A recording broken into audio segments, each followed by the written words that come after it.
Hi, I'm JJ. Welcome back. Uh, January was Epistolary January, and I read one book. Ended up being my a 5-star read, my first 5-star read of the year. I did have another 5-star book read this year. I will talk about it in my monthly wrap up. So I was really lucky to find some really great books, especially since the other book I read for this month for Epistolary um, January was I didn't technically not finish it. I'm putting it on pause. I do want to eventually read it. I couldn't get into it. I didn't really enjoy it. And I was very disappointed by it. And then I also do have a couple of suggestions. I know that it will be over by the time I post this, but they are still excellent books that I would recommend, either if you want to read them this year or wait till next January and participate in the event in January. So the book that I read first and I absolutely love is The Color Purple by Alice Walker. This has been on my TBR for so long. I even made a video of it being one of the 10 books that I wanted to make sure that I read. And this is, I don't know why I put it off, because I knew I would really like it.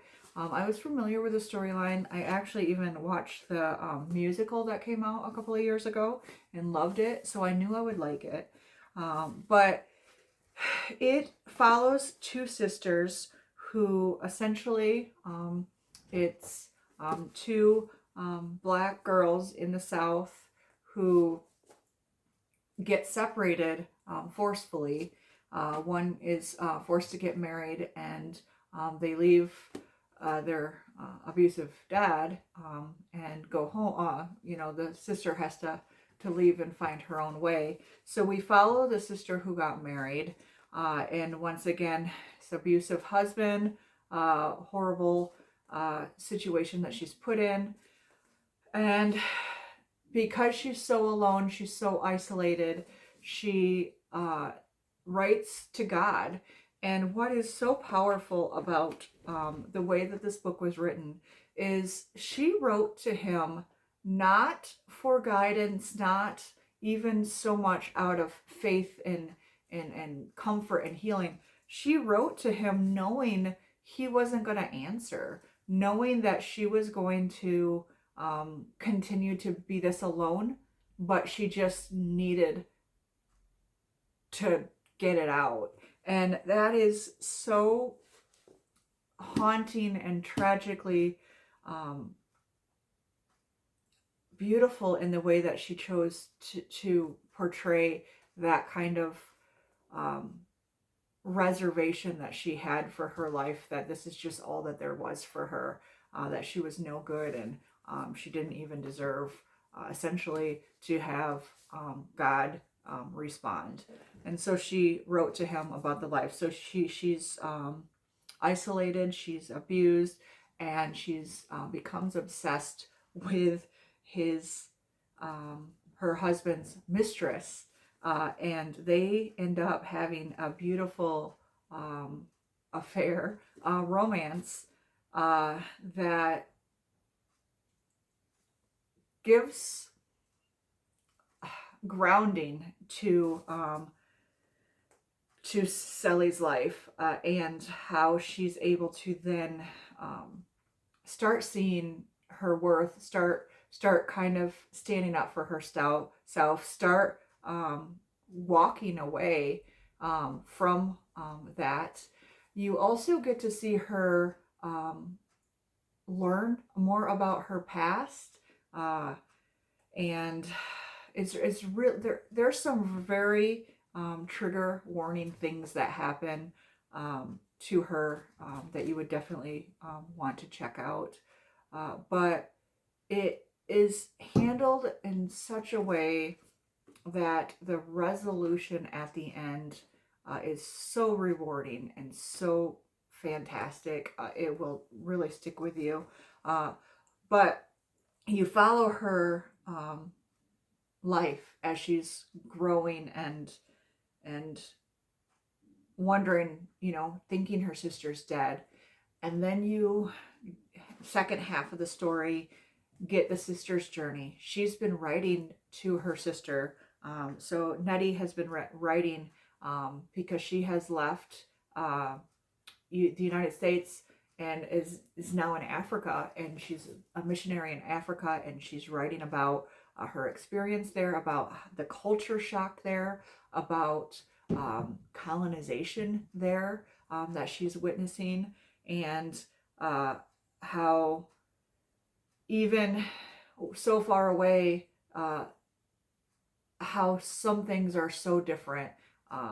You know, basically the mistreatment of others, the way they look down on women, and just once again, not feeling quite adequate, not feeling quite enough. And she's writing to her sister, and she's hoping that her sister gets the letters, wants so desperately to know that her sister is okay. And so you kind of then start getting these two dual timelines when the sister finally gets her letters after she confronts her husband about having kept them. And so then they still keep missing each other. And so they're basically writing to each other, but under the assumption, once again, that their letters will never be reached by the person that they're writing to. And once again, just like writing to God at the beginning and knowing that there's not going to have an answer, just the idea of the possibility of this time, maybe they'll get read by the person that they're meant for, but not really fully having that hope or that expectation, but just wanting to still share your life with your sister, who is the one person that you love and want to be reconnected with in the world. And so it's just so beautifully done, so powerful, especially all of the different themes that it discusses, domestic violence and racism and, like I said, colonization and women in society, the mistreatment of women in society, the fact that their bodies were not their own, and then also the fact that even though there was a sapphic relationship, despite everything else going on, that was not actually, especially by the people within their lives that they were associating with, never the issue. They didn't get ostracized for that. They got mistreated for so many other things, but their relationship was not something that was the catalyst for that mistreatment. And I really liked how that was handled, and that it wasn't on top of everything also dealing with homophobia. So that was a nice surprise to have. But definitely I would highly recommend The Color Purple, as long as, like I said, you do check the trigger warnings first. The other book that I read, or attempted to read, was Dear Senthorin. And this was, it's supposed to be basically a memoir, but written as letters to people in the author's life. I loved that concept. What I didn't like actually reading it felt very gimmicky, because they were addressing each individual people, and sometimes it did feel like a letter that they were writing, and sometimes it just felt, like I said, gimmicky, that, well, I need to have it be to somebody because I need to tell this story, and like there was no really connection for why it needed to be a letter and not just a story from their past that they were telling. So I guess I don't really understand why it was written that way. The ones that were specific letters and felt like letters and were to people were the highlights that I actually did enjoy. So I do want to read some more. Sometimes the language used is a bit flowery, like in a almost obnoxious way, like it's trying to be more thoughtful and beautiful than it is, and I guess it just doesn't resonate with me. Um, I I liked the rawness of this fiction more than so far what I've read of this one, and maybe it will get better. I just um, I couldn't get into it, especially after reading something that I love so much. It was a letdown, so I kind of just moved on to other things, and I may pick it up later, but um, it just was not for me at this moment.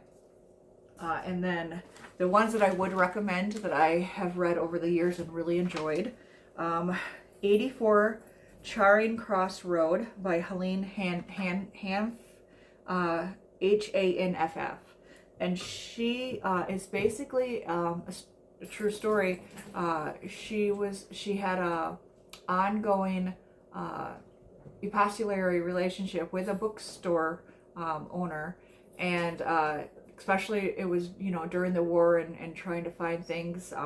Some of the things were harder to find than others, and then you had rations, and then you had like all this stuff going on, and it was like a decades long relationship, friendship that they had just through letters, and it's such a charming book.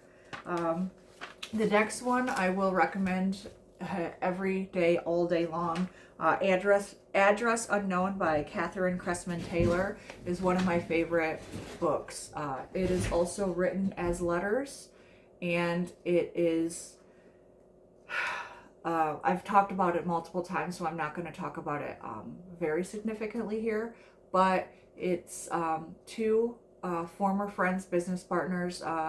One is Jewish and one is not. The non-Jewish person returns to Germany prior to the rise of Hitler, and as they write back and forth, you slowly get to see him basically becoming indoctrinated as a Nazi, and you see the shift in him, and just how haunting and jarring and devastating the events that follow are. But it's a very short book, under 100 pages. A huge gut punch of a read, though. Another one that I enjoyed, Perks of Being a Wallflower by Stephen Chbosky. And this one I read actually back to back 3 times in a row, because I was in the reserves, the Army Reserves at the time, and we were on our 2-week training, and I did not have anything else to read. I didn't know if we would have downtime or not, so I thought, oh, I'll bring this thin book to read in case, since we're here for 2 weeks, I might have an hour here or there to read it. We had a lot of downtime, and it's a short book, so I just had to keep reading it until it was time to go home. And I haven't read it since, and I've been wanting to. I really love the movie, but basically it is a coming of age story. It does have trigger warnings as well, but it's this kid who is lost and alone, but then finds his people, and in the meantime, he was encouraged to write a letter, essentially to a non-existent person, just my friend, and, you know, kind of just process his life, his trying to come to terms with his past, trying to come to terms with some realizations and stuff that he's had, and it is apparently inspired by the author's life, not the events and stuff, but the idea of writing to this non-existent friend in order to process things. And the movie was good as well, but there was a couple of things within the book, side plots that I found fascinating in the book that were not able to be in the movie. So I would recommend, if you have watched the movie and liked it, still read the book. There's still a lot to take away from that. Another one, and this one is not for everyone. This is How You Lose the Time War by Max Gladstone and Amal El Matar. And this one is beautifully written nonsense. I literally, for over like 2/3 of the book had like no clue what was going on, and yet it was so beautifully written that I was still along for the ride. I was still engaged in it. And so essentially, it's two people who are on opposite sides of this war, going through time, like a technological one and a like almost a nature ish person, and they are writing letters to each other that they have to find in very weird and different ways because of the fact that they're leaving it within time, back and forth in time. And so, like I said, you really never really know what's going on. I don't understand the war. I don't know what they were fighting over. I don't know who started it, who, any of that. And it still, for some reason, didn't matter, because, like I said, the writing was actually, for me, engaging. And especially when they started falling in love and writing their confessions to each other, the way that they expressed love was so beautiful, and I hadn't read anything like it, so I personally really enjoy it. But those are the ones that I would recommend, and definitely, if you get a chance, pick up The Color Purple, because that was fabulous. Anyway, once again, happy reading, and stay safe out there, especially in the United States during this time. Anyway, thank you.